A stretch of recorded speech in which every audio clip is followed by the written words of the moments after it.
signe que vous m'entendez bien. Donc là, je suis en audio, donc je vous entends.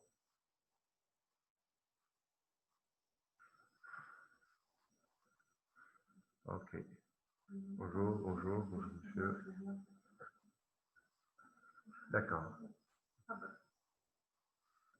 D'accord. Ok, ok, très bien.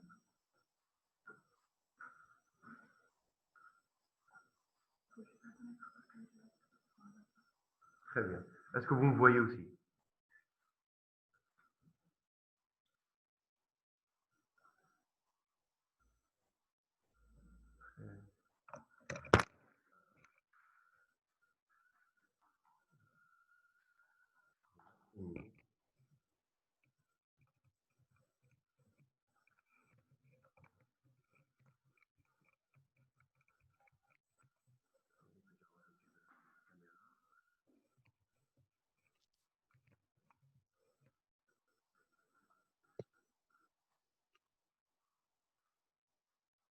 Très bien. Bon, voilà. Donc, je vais commencer le cours. Donc, je vais commencer par la dent de 6 ans. Ensuite, je terminerai par la radio chez l'enfant. Je souhaiterais que, si vous m'entendez, donc un délégué qui essaie de communiquer avec moi, que je sache que mon kit main libre fonctionne.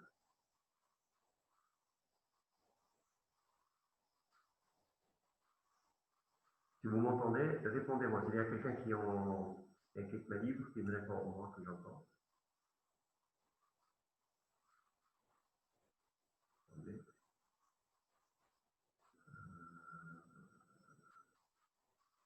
Ma voix, elle n'est pas claire. Allez, je me rapproche. Et comme ça, ma voix, elle est claire.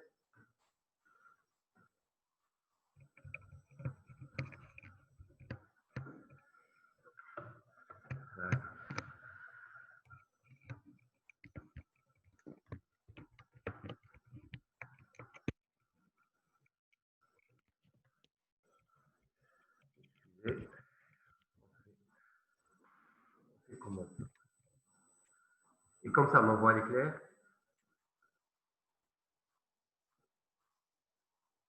Ouais, c'est clair.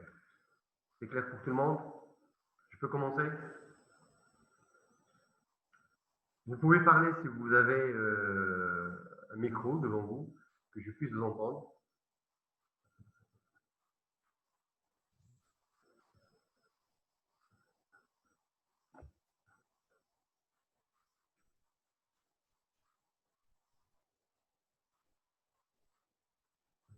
Vous ne voulez pas parler? D'accord, pas de souci. Je vais commencer le cours.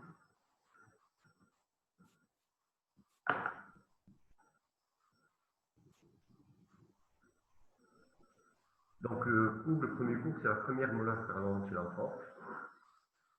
On peut appeler aussi la dent de 6 ans. Donc, je reproduis un petit peu le même plan que vous avez eu sur la plateforme Learning de l'université.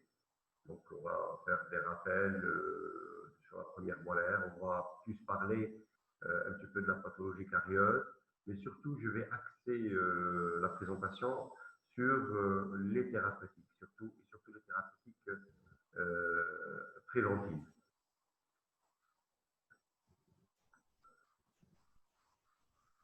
D'accord. Je suis en train d'accepter encore vos camarades. Bon, vous savez très très bien que la première molaire permanente, c'est la première molaire qui fait son apparition, donc on peut aller appeler également la dent de 6 ans. Son éruption, elle passe souvent inaperçue, car elle est souvent confondue avec une dent temporaire, malheureusement. On va revenir tout à l'heure sur ce point-là précis, parce que je ne l'ai pas détaillé, on le trouve dans la plateforme. C'est la dent clé de l'occlusion, donc c'est une dent stratégique dans la cavité buccale. Elle est considérée comme un carrefour de tous les dangers pour certains. C'est la première dent permanente chez l'enfant, donc elle joue un rôle très, très important dans la mastication. Et c'est une dent qu'on peut considérer comme pilier dans l'occlusion aussi. Si vous avez des questions, vous pouvez les poser au fur et à mesure, hein, d'accord? Soit en audio, donc je vous entends, soit en conversation, donc si je dois faire des rappels anatomiques, c'est très très important ça, parce que j'ai vu qu'il y a beaucoup de praticiens, il y a beaucoup d'étudiants qui font une confusion entre une molaire lactiale et une molaire permanente. Bon, sur le plan anatomique, on peut dire que la première molaire inférieure, c'est une dent qui est biradiculée, elle est pentacuspidée, donc 5 cuspides, présente 5 sciences référents. Les deux racines sont le plus souvent incurvées distalement. Elles sont rarement fusionnées et elles sont aplaties. La racine distale est un peu plus longue et comporte un à deux canaux et la racine médiale comporte deux canaux. Ça, vous le savez déjà. Concernant maintenant la première molaire supérieure, elle est très radiculée, tétracuspidée. Elle présente 5 sillons structurants aussi. Les racines se décomposent en deux. Une en deux vestibulaires, une mésiale et une distale, et une racine palatine plus importante. Les inclinaisons, elle est distale et ils sont rarement fusionnés. Leur allure, généralement, est conique. Ça, c'est le plan anatomique plus radiculaire. Ça, vous le savez, je pense que je n'ai pas besoin de trop insister sur ça, parce que je parle plus de la première molaire permanente là, c'est pas la molaire lactiale. Maintenant, si c'est quelque chose qui doit vous intéresser et qui doit un petit peu vous interpeller, c'est que ne plus faire cette confusion entre une dent de lait et une dent permanente. Donc, dent de lait versus dent permanente, il y a des caractéristiques, ce qu'on appelle des caractéristiques morphologiques externes, donc la différence entre les deux. N'oubliez pas que la dent temporaire sont plus blanches que les dents permanentes. D'accord? Ça, c'est la première différence. La morphologie, elle est plus constante que celle des dents permanentes. Constante, c'est qu'il n'y a pas vraiment beaucoup de courbures, etc. La dent temporaire, elle est plus petite que celle permanente. Je souligne ça. Donc, c'est la première chose qui devrait normalement attirer votre attention si vous avez une confusion, vous n'arrivez pas à distinguer entre une dent permanente et une dent lactiale. Les dimensions maintenant mésio-distales des molaires temporaires est légèrement supérieure à celle des prémolaires. Le diamètre mésostal de la couronne de la dent temporaire est supérieur à la hauteur cervico-occlusale, donc ça lui donne un aspect globuleux de la couronne. La face proximale, elle présente une divergence plus importante du collet vers la face occlusale, et la face vestibulaire linguale palatine des couronnes des dents temporaires converge davantage que celle des dents permanentes vers la face occlusale, d'où la réduction de la dimension vestibulo-linguale de la partie occlusale. Donc, si vous prenez tous ces éléments, vous essayez un petit peu d'imaginer dans une cavité buccale chez un enfant de 6 ans, parce que c'est ça le problème qui se pose, surtout quand l'enfant entre dans une denture mixte et que la première dent fait son éruption, qui est la dent de 6 ans, et on se retrouve dans une situation où on a généralement deux molaires de lait avec la dent de 6 ans qu'on n'arrive pas à faire la distinction. Donc, pour vous aider un petit peu, voilà, je mets ce schéma à votre disposition, donc sur l'écran, et vous notez très très bien que là vous avez une canine dans lactiale, vous avez une canine lactiale, vous avez la première molaire, vous avez la première molaire de lait, vous avez la deuxième molaire de lait et vous avez la première molaire permanente ou la dent de 6 ans. Bien sûr, là je parle du maxillaire supérieur.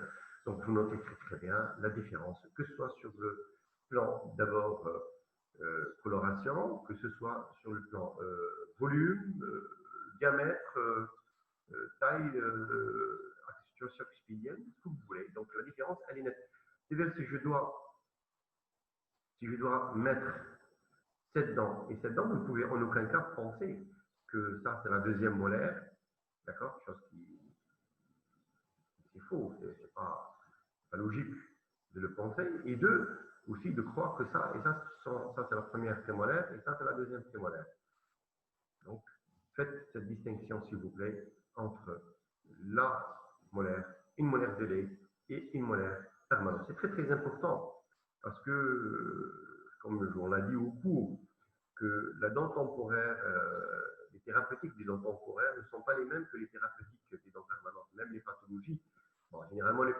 presque sont les mêmes, mais les thérapeutiques ne sont pas les mêmes. Pourquoi? Parce que la dent de lait, c'est une dent qui passe par 3 stades: le stade d'éruption, le stade de stabilité et le stade de risalyse.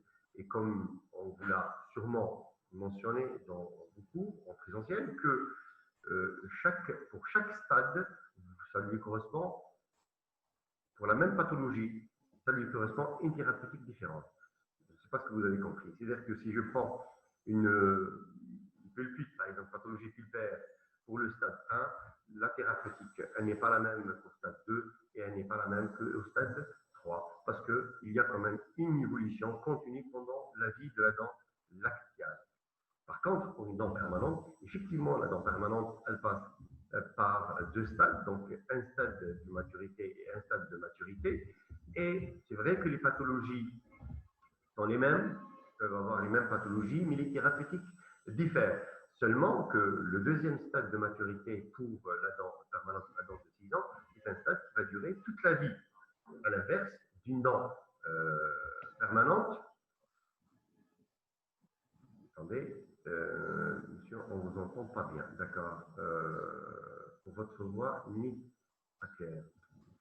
Qu'est-ce que je dois faire? Attendez que le micro. Est-ce que vous me voyez d'abord? J'entends, hein, j'entends vos réponses. Est-ce que vous m'entendez? La voix, elle est plus claire? Oui, d'accord. Est-ce que vous me voyez? Très bien. Je peux continuer? Vous avez répondu oui ou non? Très bien. Ok, ça marche. Donc, je viens de le dire, c'est le souci qui va être posé et qui risque de vous induire en erreur, c'est que quand vous êtes en denture mixte. Quand vous êtes en denture mixte, vous êtes dans l'obligation de faire cette distinction entre une molaire lactiale et une molaire permanente, et surtout entre la deuxième molaire lactiale et la première molaire permanente. Juste à titre indicatif, j'aimerais bien vous citer une étude statistique qui a été effectuée par l'Institut national de santé publique en 2014, qui a été publiée en 2015 et en 2016 aussi, concernant la prévalence de la carie dentaire chez nos enfants. Et donc, ils ont pris 3 tranches d'âge, ils ont pris 6, 9 et 15 ans. Et ce qui est intéressant dans cette étude, c'est que pour les enfants de 6 ans, vous vous rendez compte, pour les enfants, je parle bien des enfants de 6 ans, pour les enfants de 6 ans, on s'est rendu compte que la prévalence de la carie dentaire, elle est pratiquement de 80%. Ça veut dire que au moins 8 enfants sur 10 présentent au moins une carie dentaire. C'est énorme, c'est beaucoup, c'est très inquiétant. D'accord. Tout simplement parce que si l'État, ou si nous, en tant que praticiens, on doit intervenir, il faut qu'on cible cette partie de la médecine dentaire qui est la médecine, on va dire, préventive. Et il faut qu'on développe aussi la prise en charge de ces enfants en créant cette spécialité, cette 6e spécialité, qu'Anna elle est un petit peu en avance par rapport à d'autres facultés de d'odontologie pédiatrique, qui consiste à la prise en charge des enfants, mais pas seulement une prise en charge curative, une prise en charge interventionnelle, mais une prise en charge surtout préventive et une prise en charge associée à une motivation à l'hygiène bucco-dentaire. Donc, si vous avez des questions, vous pouvez les poser. Hein. J'avance, il n'y a pas de questions? Ok. Essayez de me prendre comme je suis, essayez de me répondre. Si je vous pose une question, répondez-moi dans la conversation, oui ou non. D'accord? Est-ce que je continue?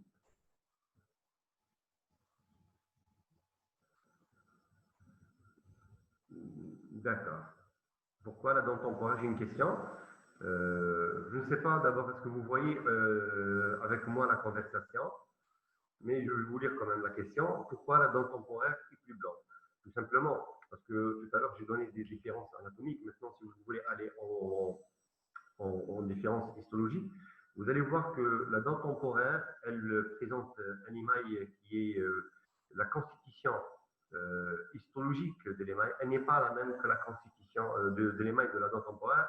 Elle n'est pas la même que la dent permanente. En plus, il y a cette translucidité de l'émail. Et de deux, il n'y a pas beaucoup de dentine. Vous savez très bien que par transparence, l'émail, il reproduit un petit peu la teinte de la dentine.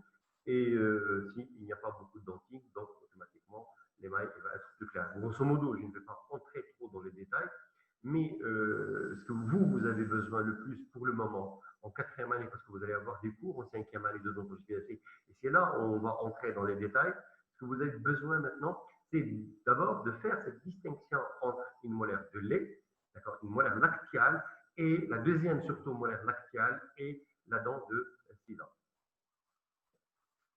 Est-ce que j'ai répondu à la question? Oui ou non?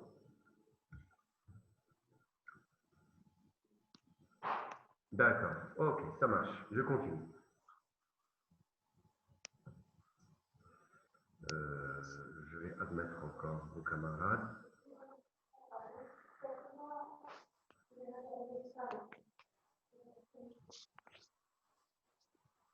Eh bien, on a. C'est clair.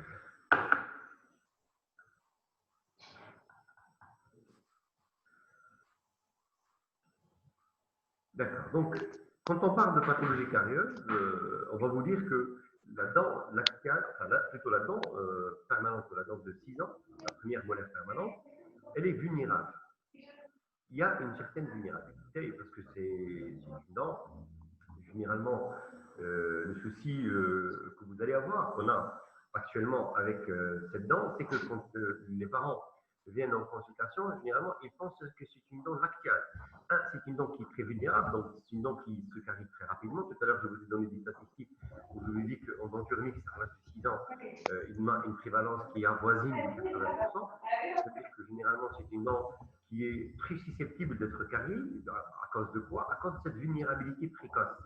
D'accord. Qui est due à quoi cette vulnérabilité? D'abord, l'immaturité de l'émail. L'éruption dit que la dent a fait son éruption, donc l'émail, il est immature. Si je dis un émail immature, ça veut dire que c'est un émail poreux. Donc un émail poreux, ça veut dire que c'est un émail qui laisse passer facilement les infiltrations, qui laisse passer facilement les toxines et automatiquement, cette porosité de l'émail, elle fragilise la dent et elle entraîne quand même, elle laisse le champ libre pratiquement à défaut d'hygiène ou en absence d'hygiène bucco-dentaire ou en absence de moyens de prévention, la transformation d'une déminéralisation superficielle de l'émail à une cavitation de la dent. Deuxièmement, l'anatomie occlusale. L'anatomie occlusale, la dent de 6 ans, comme on l'a vu dans le schéma tout à l'heure, c'est une dent où il y a beaucoup d'infectiosité, il y a beaucoup de sillons. Et on va le voir à la fin dans les moyens thérapeutiques, c'est que selon le schéma DR, vous l'avez vu au cours de, je pense, de deuxième année, que vous avez différents sillons. D'accord, il y a des sillons en voûte, il y a des sillons en U, il y a des sillons ouverts, il y a des sillons fermés. Et les sillons fermés, ce sont les sillons les plus susceptibles d'être cariés. La dent de 6 ans, généralement, elle présente des sillons qui sont susceptibles d'être cariés. Donc, ce qui les rend vulnérables à la carie dentaire. Il y a la maturité dentinaire. Vous savez très bien que pour une dent qui vient de faire son éruption, ou pour une dent jeune chez un enfant, les tubuli sont largement ouverts. N'oubliez pas ça, d'accord? Si vous avez des tubuli qui sont larges, qui sont ouverts, donc avec un émail qui est poreux, donc le passage de germes ou de micro-organismes, il va être très facile. C'est d'où la différence entre une carie à évolution lente et une carie à évolution rapide. Parce que là, chez un enfant, et dans cette situation de dent 6 ans, avec une carie, avec une immaturité dentinaire et une immaturité de l'émail, vous allez avoir forcément une carie à évolution rapide. Ça, c'est clair. Et vous avez aussi, excusez-moi, question. Je vais admettre deux de vos camarades.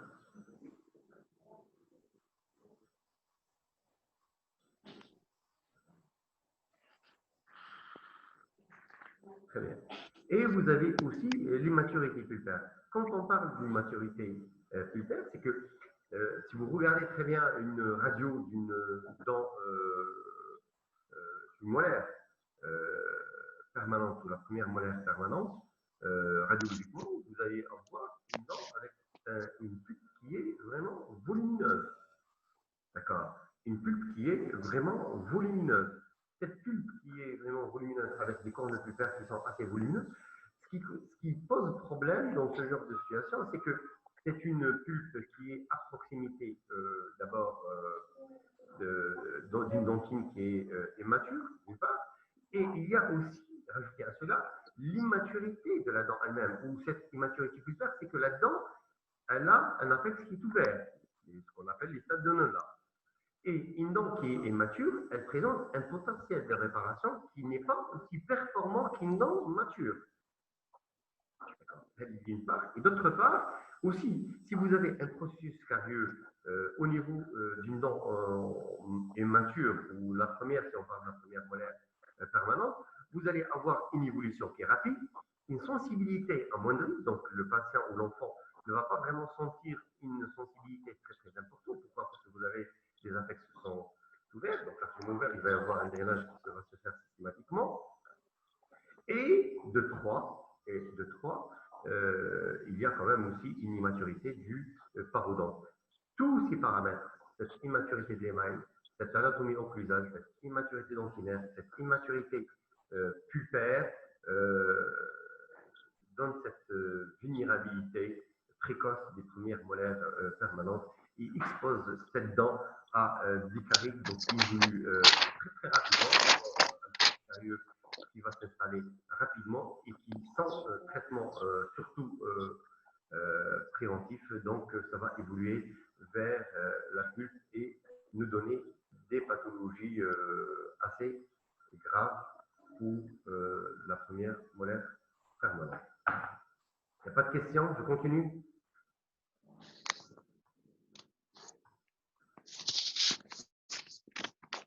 Oui ou non? Monsieur, ce n'est peut-être pas le sujet, mais l'objectif de la pulpectomie chez l'enfant est uniquement de garder l'espace de la dent sur la cage jusqu'à sa chute. Et quelles sont donc les indications de la pulpectomie chez l'enfant? Là, je ne comprends pas la question. Pourquoi? Parce que là, on parle de la première molaire permanente. On ne parle pas de la dent du lait. On est d'accord sur ça? Parce que vous avez saisi.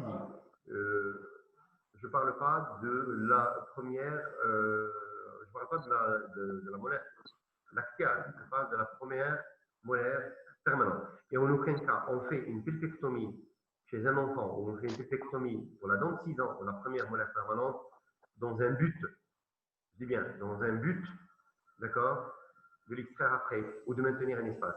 C'est une dent permanente, donc c'est une dent où l'enfant ou le patient, il est censé la garder toute une vie. Donc, c'est pas la peine de penser de cette façon erronée. Est-ce que vous avez compris? Répondez, est-ce que vous avez compris? Oui ou non?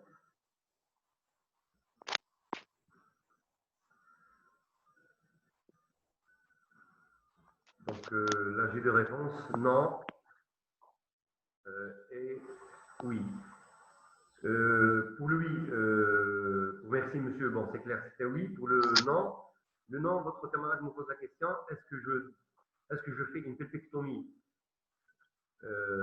pour la molaire permanente dans 6 ans, juste pour maintenir un espace, et une fois que les autres dents ils ont fait leur éruption, on fait l'extraction.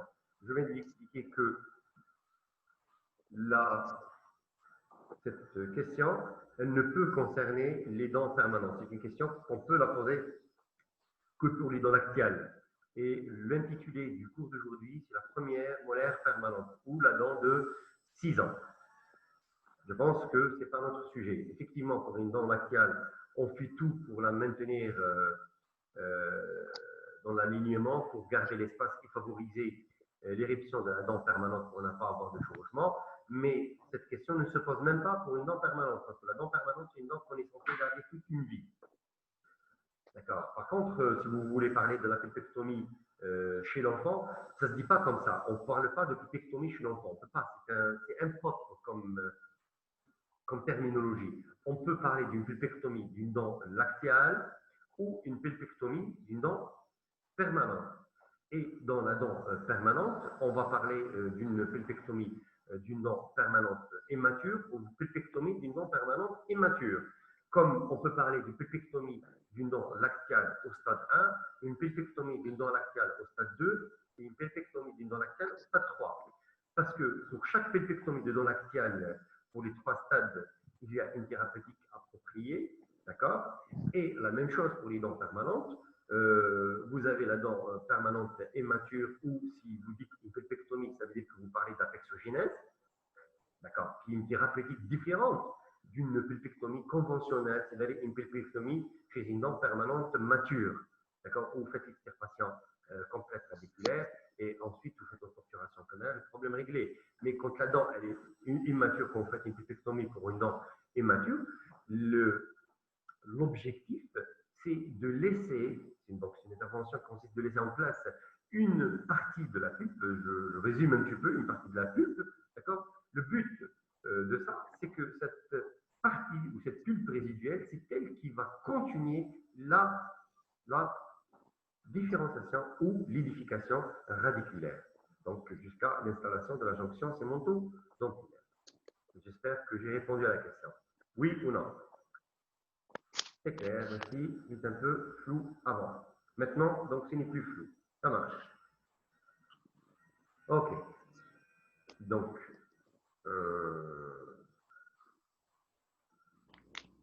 OK, vos camarades sont en train de venir un petit peu en retard, donc probablement la grasse matinée. J'accepte. D'accord. Excuse-moi.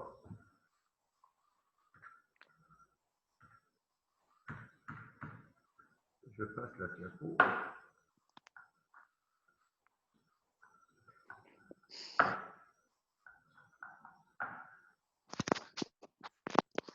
D'accord. Donc, il y a des différents types de caries. Vous avez des caries à évolution puis fissure.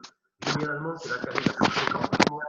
D'accord. Vous avez des caries de surface, des white spots, des taches blanches, vous les connaissez. D'accord. Ils sont plus de déminéralisation au niveau de l'émail. Et vous avez la carie mésiale arrêtée de la première molaire. Pourquoi je dis la carie mésiale arrêtée de la carie mésiale? S'il y a une coupure dans des minutes, je vais reprendre le cours rapidement. D'accord, ne vous déconnectez pas. Restez en face de vos écrans. Pourquoi je parle de carie mésiale arrêtée de la première molaire? Parce que pour la dent de 6 ans, elle n'a pas encore eu, à 6 ans, elle n'a pas encore eu la deuxième molaire. Donc, il n'y a pas de dent du côté distal. Vous avez que la molaire, la deuxième molaire lactéale. Donc, s'il y a une carie qui va apparaître, elle ne peut être au niveau proximal, elle ne peut être que entre la face mésiale de la dent de 6 ans et la face distale de la deuxième molaire de lait.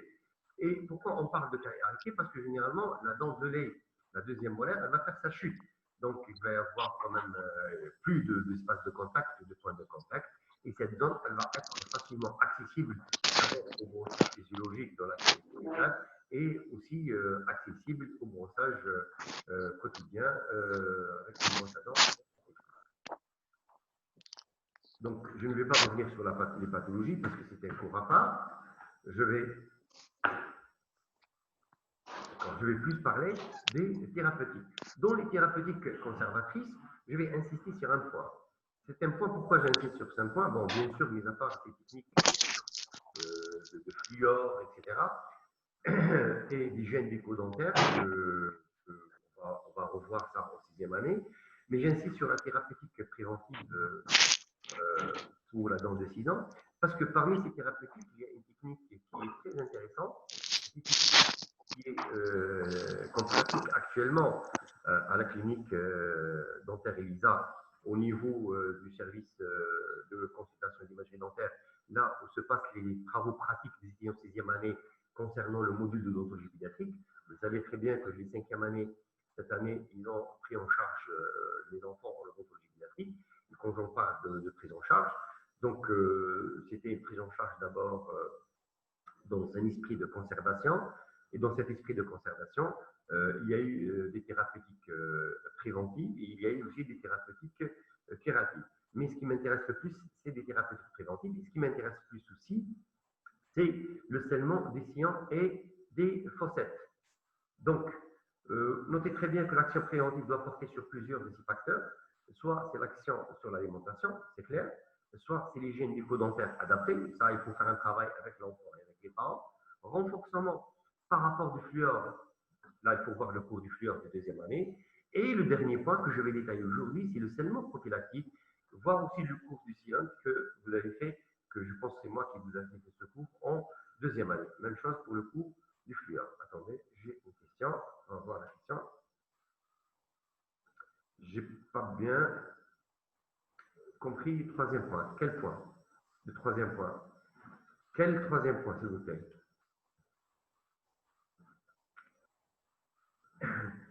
Quel troisième point, s'il vous plaît?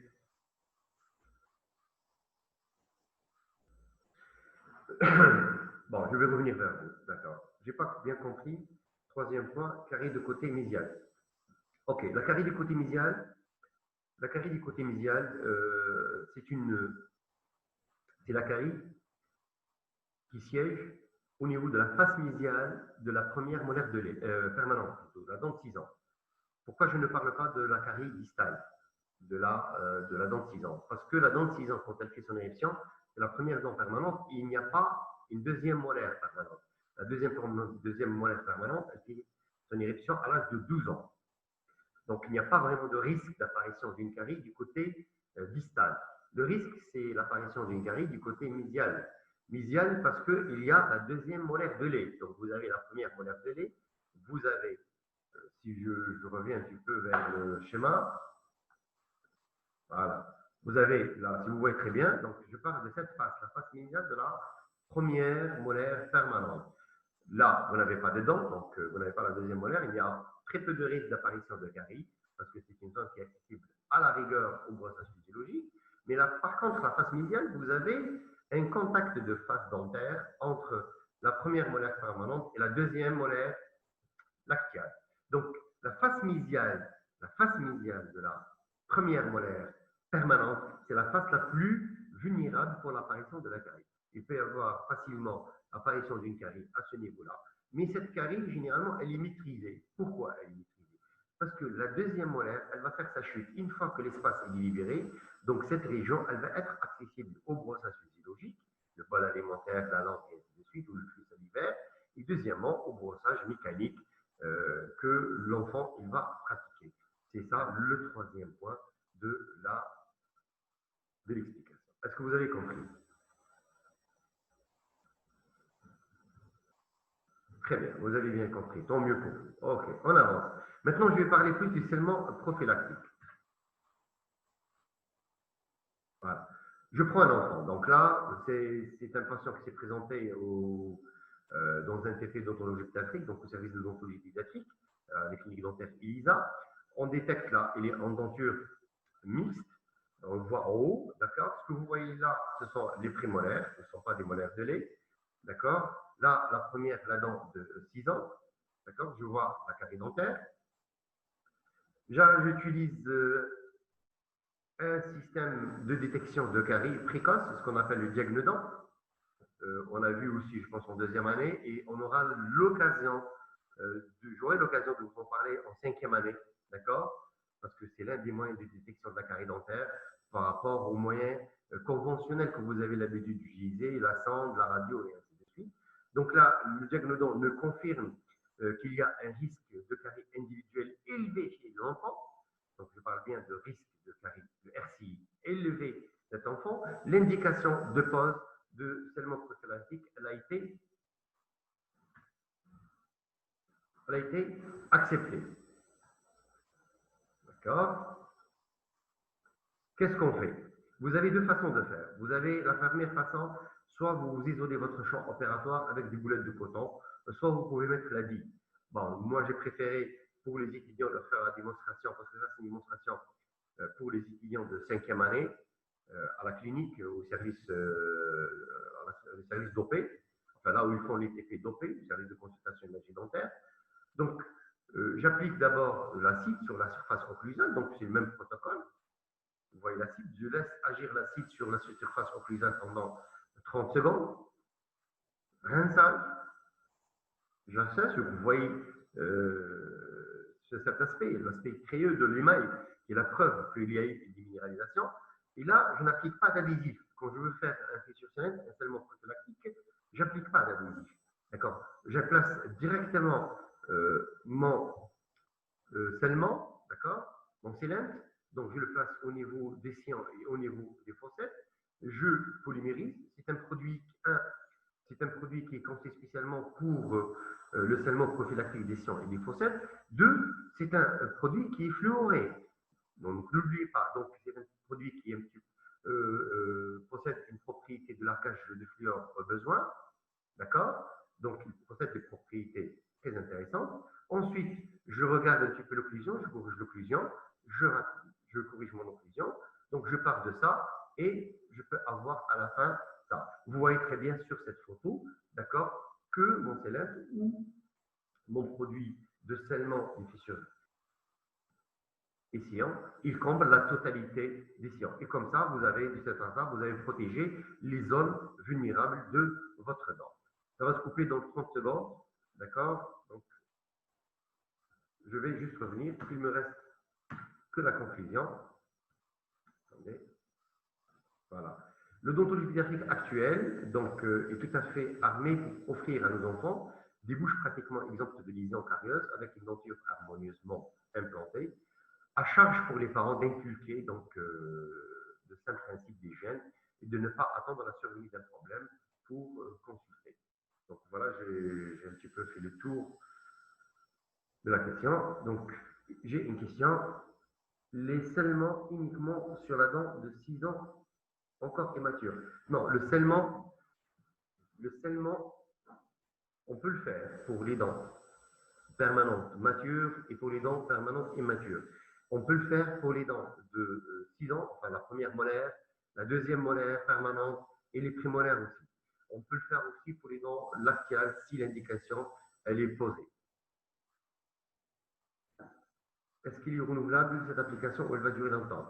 Elle n'est pas, elle est surtout ça, parce que c'est pas le cours, c'est pas l'intitulé du cours, c'est le scellement prophylactique. Et le cours, je pense qu'on a fait ça en deuxième année, on a parlé longuement sur la pérennité de ce